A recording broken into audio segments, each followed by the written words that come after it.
What's up guys, I hope you are doing well. ये Veer welcome to Stellar Family. तो कैसे हो दोस्तों? मैं आशा करता हूँ शानदार तरीके से आप लोग अपनी लाइफ को एंजॉय कर रहे हो, अपनी सेहत, फैमिली और पढ़ाई का ध्यान काफी अच्छे से रख रहे हो। तो ये जो वीडियो है ये हर एक एग्जाम के लिए आप लोगों को फायदा पहुंचाने वाली है, चाहे आप लोग इंडिया के अंदर किसी भी एग्जाम की तैयारी क्यों ना कर रहे हो। यहाँ पर यूपीएससी या ईपीएफओ लिखा हुआ है, इसका मतलब ये नहीं कि बस इन्हीं एग्जाम में फायदा पहुंचाएगी। आप लोगों को ये स्टेट के जितने भी एग्जाम होते हैं उनके अंदर फायदा पहुंचाएगी, और किसी भी एग्जाम की आप लोग तैयारी कर रहे हैं ये एक अच्छा लेवल आप लोग का तैयार कर देगी, ताकि आप लोग उस एग्जाम में जाकर कंफर्टेबल फील करो। बस आप लोग एक छोटा सा काम करना है, जैसे ही स्क्रीन पर आप लोग क्वेश्चन दिखेगा, मेरे आंसर बताने से पहले एक बार खुद से उसको अटेम्प्ट कर देखिए। इससे ये होगा, अगर आप लोग उसको यहीं पर ही एक बार गलत कर लेंगे तो फिर एग्जाम में आप लोग उसको गलत नहीं करेंगे। सही होता है तो अच्छी बात है, गलत हो जाता है तो और भी अच्छी बात है। इसका मतलब ये होगा कि अब एग्जाम में आप लोग उसको याद रखोगे, क्योंकि गलती जो है नॉर्मली इंसान याद रख लेता है। तो इससे काफी अच्छा फायदा आप लोगों को देखने को मिलेगा। और इसी के साथ में वीडियो कंप्लीट होने के बाद में अपना स्कोर जरूर देखा कीजिए कि आप लोगों का स्कोर बढ़ रहा है या घट रहा है। अगर घट रहा है तो थोड़ा सा देखिए कहां पर कमी रह रही है, आप लोगों को उसके ऊपर किस तरीके से काम करना है। और बढ़ रहा है तो फिर अच्छी बात है, और अच्छे से आप लोगों को फोकस देकर आगे बढ़ना है। और वीडियो सुनने के बाद में लगेगा कि पीडीएफ आप लोगों को चाहिए तो टेलीग्राम से जाकर इसको डाउनलोड कर लीजिएगा। लिंक वीडियो के नीचे आप लोगों को इसका डिस्क्रिप्शन बॉक्स में मिल जाएगा। ओके, तो आइए आज का डिस्कशन स्टार्ट करते हैं बिना किसी देरी के। आज का फर्स्ट क्वेश्चन देखते हैं। तो फर्स्ट क्वेश्चन है आप लोगों के सामने, यहां पर बात कर रहा है दो प्लान के बारे में। दोनों प्लान के नाम है आप लोगों के साथ में, एक को बोला गया सफर, दूसरा बोला गया मापन।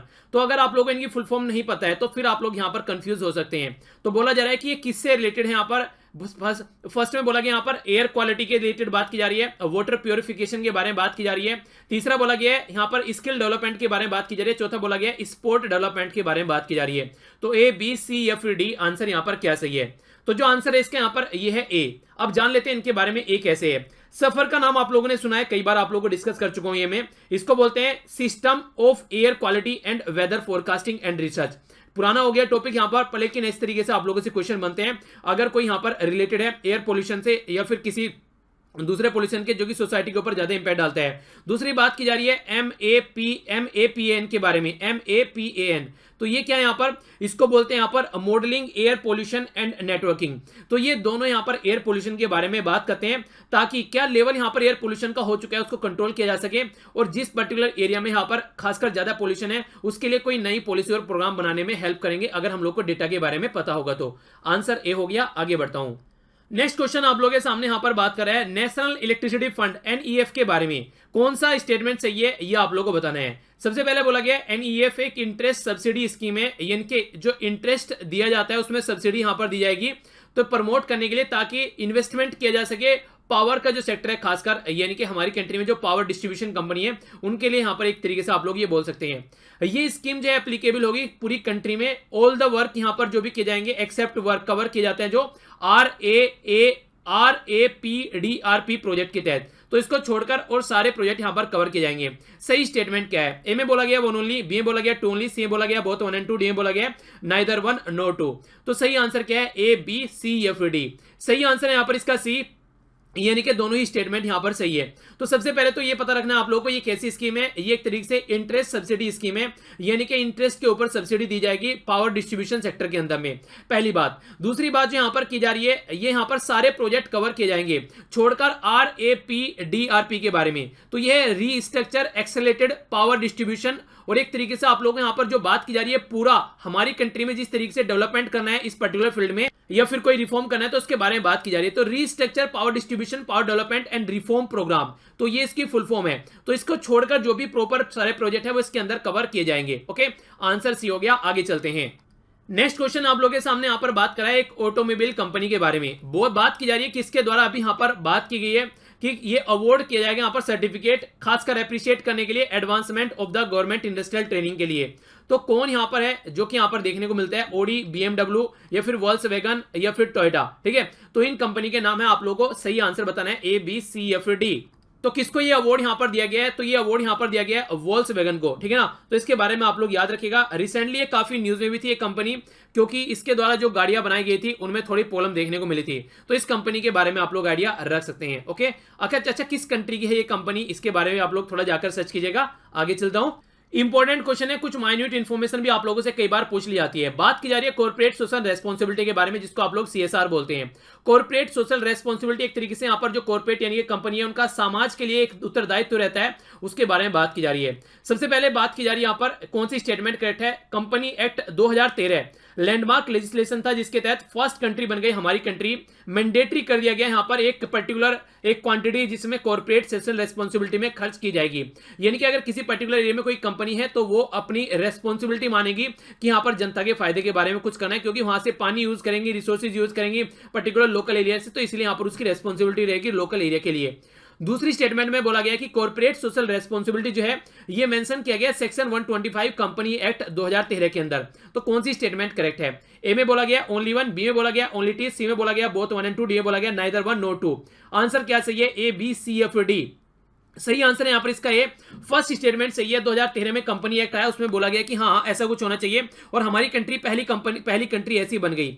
इसी के साथ में कॉर्पोरेट सोशल रेस्पॉन्सिबिलिटी की अगर बात करें तो 3 कंडीशन है, या तो 500 करोड़ आप लोगों की नेट वर्थ हो कंपनी की, या फिर 1000 करोड़ आप लोगों का टर्नओवर हो, या फिर 5 करोड़ आप लोगों का नेट प्रॉफिट हो।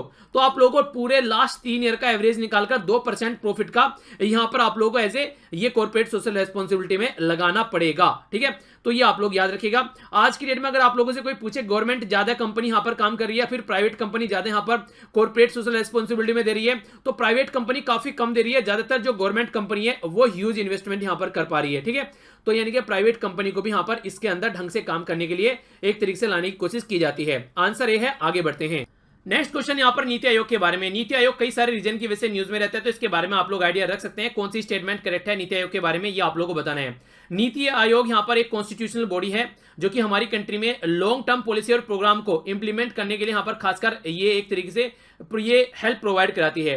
Team India hub and the knowledge and innovation hub ये यहाँ पर पार्ट है नीति आयोग का।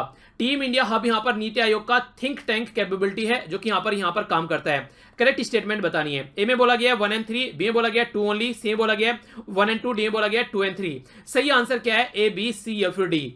सही आंसर है यहाँ पर इसका बी, यानी कि ओनली सेकंड स्टेटमेंट सही है, बाकी फर्स्ट एंड थर्ड स्टेटमेंट गलत है। रीजन क्या है, ये कोई कॉन्स्टिट्यूशनल बॉडी नहीं है। हमारी कंट्री में नीति आयोग जिसको बोलते हैं national institute for transforming India, ये यहाँ पर प्लानिंग कमीशन को रिप्लेस कर हमारी कंट्री में 1 जनवरी 2015 में पिक्चर में आया था, पहली बात।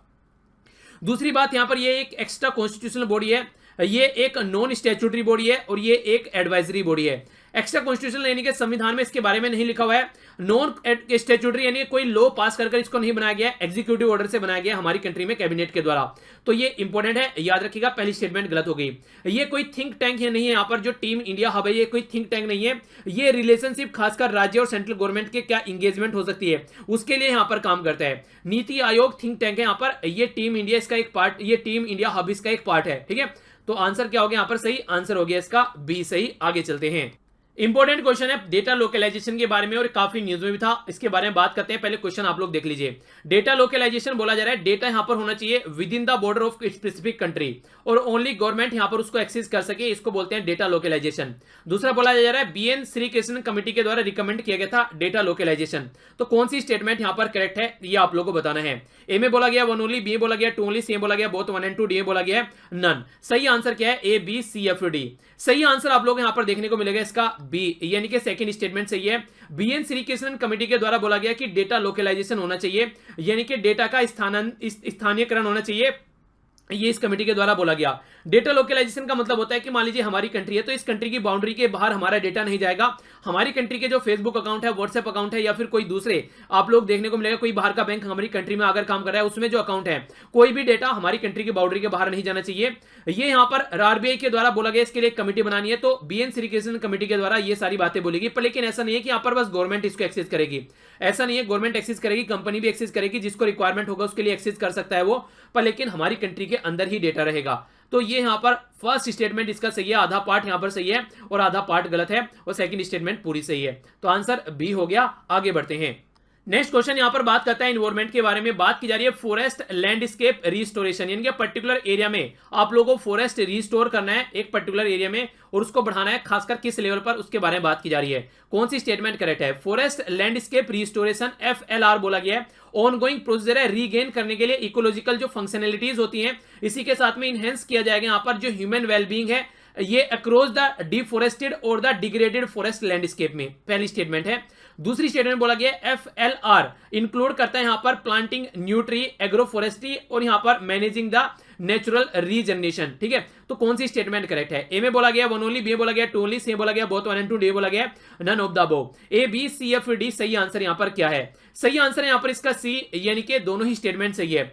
फॉरेस्ट लैंड रिस्टोरेशन यानी कि आप लोग खुद से समझ सकते हैं, लैंडस्केप रिस्टोरेशन यानी कि जहां पर एक बंजर लैंड हो चुकी है, एक तो आप लोगों को डिग्रेडेड लैंड हो चुकी है, फिर से वहां पर फॉरेस्ट लगाओ और जनता के फायदे भी यहां पर देखने को मिलेगा।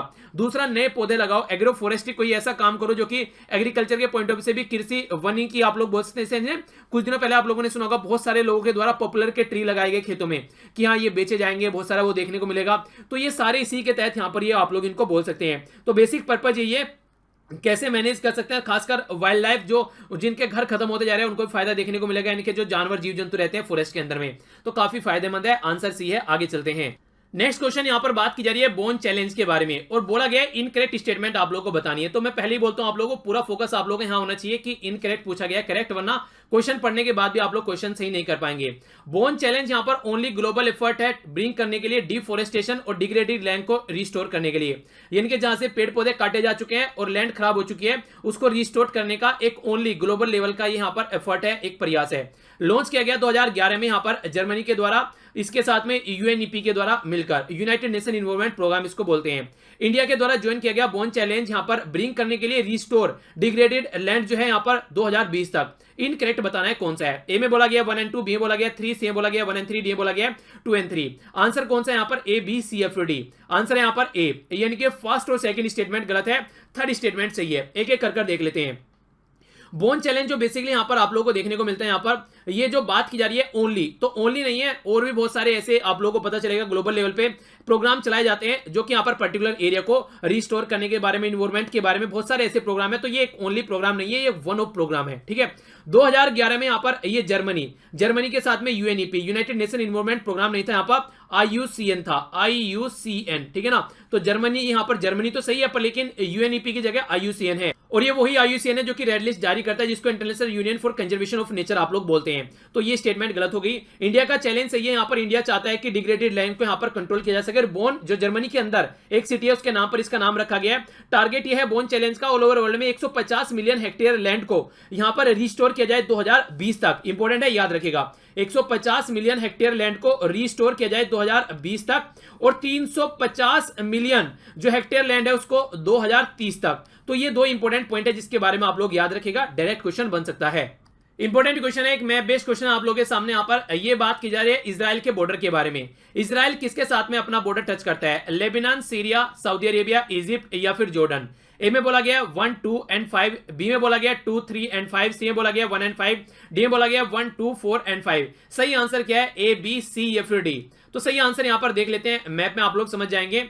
आंसर है यहां पर डी। कौन सी बात की जा रही है? सऊदी अरेबिया तो कहीं आप लोगों को आसपास भी नहीं दिखेगा। यहां पर जो है बेसिकली लेबनान हो गया, ये वाला गोलन हाइट आप लोग देखते हैं, ये सीरिया का पार्ट था, इजराइल के द्वारा कैप्चर कर लिया गया है। जॉर्डन टच करता हुआ नजर आएगा, लेबनान टच करता हुआ नजर आएगा, इजिप्ट, और यहां पर आप लोगों को देखने को मिलेगा जॉर्डन, ये लेबनान, सीरिया, जॉर्डन और इजिप्ट। तो यहां पर सऊदी अरेबिया नहीं है, सऊदी अरेबिया को छोड़कर चारों कंट्री है, ए 2, 4 और 5। तो 1, 2, 4 and 5 ये आंसर इसका डी हो गया।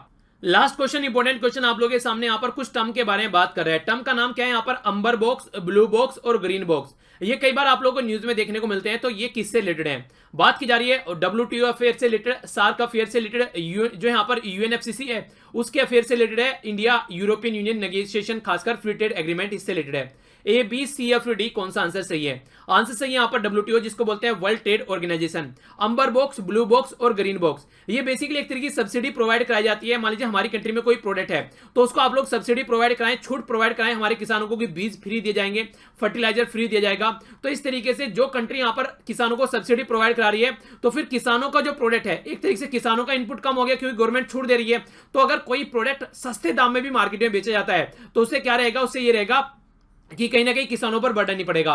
पर लेकिन बाहर की कंट्री को नुकसान रहेगा। मान लीजिए कोई दूसरी कंट्री यहां पर वो प्रोडक्ट लाकर बेच रही है 50 रुपए का, ठीक है, 50 रुपए का प्रोडक्ट बेच रही है और हमारी कंट्री में प्रोडक्ट जो हमारे किसानों के द्वारा लाया जा रहा है वो यहां पर पड़ रहा है 45 रुपए का। तो हमारी कंट्री का प्रोडक्ट खरीदेगा कोई बाहर की कंट्री का प्रोडक्ट खरीदेगा। इसलिए बाहर की कंट्री चिढ़ती है अगर कोई पर्टिकुलर कंट्री अपनी कंट्री के किसानों को सब्सिडी देती है कि ये तो यहां पर एक तरीके से हमारे प्रोडक्ट को कोई नहीं खरीदेगा और यहां पर कॉम्पिटिशन कम हो जाता है। तो इसके चलते ये कई बार न्यूज में आप लोगों को बातें देखने को मिलती हैं। तो ये थे टोटल आज के आप लोगों के सामने 10 क्वेश्चन। तो ये था टोटल आज का डिस्कशन। आई होप कि आप लोगों ने एंजॉय किया होगा। अगर ये लेक्चर आप लोगों को पसंद आया और इस लेक्चर का आप लोगों को रिवीजन करना चाहते हैं तो पीडीएफ आप लोग टेलीग्राम से जाकर डाउनलोड कर सकते हैं। लिंक वीडियो के नीचे डिस्क्रिप्शन बॉक्स में मिल जाएगा। मेरे साथ में आप लोग यहाँ पर फेसबुक, इंस्टाग्राम या फिर ट्विटर पर कनेक्ट रह सकते हैं। इनके भी लिंक वीडियो के नीचे आप लोगों को मिल जाएंगे। मेरा काम था आप लोगों को पढ़ाना, अब आप लोगों का काम यहाँ से स्टार्ट होता है। आप लोगों को खुद पढ़ना है और दूसरों को भी पढ़ाना है और इसी के साथ में आप लोगों को ये चीजें शेयर करनी है, अपने परिवार को ज्यादा से ज्यादा बढ़ाकर आगे लेकर चलना है। और इसी के साथ में जो क्वेश्चन आप लोगों से पूछे जाते हैं उनका आंसर भी साथ साथ देकर आप लोग चला कीजिए। तो इसी के साथ में यहाँ पर पूर्ण विराम देते हैं इस लेक्चर को। नेक्स्ट लेक्चर होगा आप लोग का द हिंदू न्यूज़पेपर डिस्कशन, जो कि आप लोग एंजॉय कर सकते हैं। तो मिलता हूं नेक्स्ट लेक्चर में। बड़ों को नमस्ते, छोटों को प्यार, छोटी सी लाइफ एंजॉय करार। तब तक के लिए जय हिंद।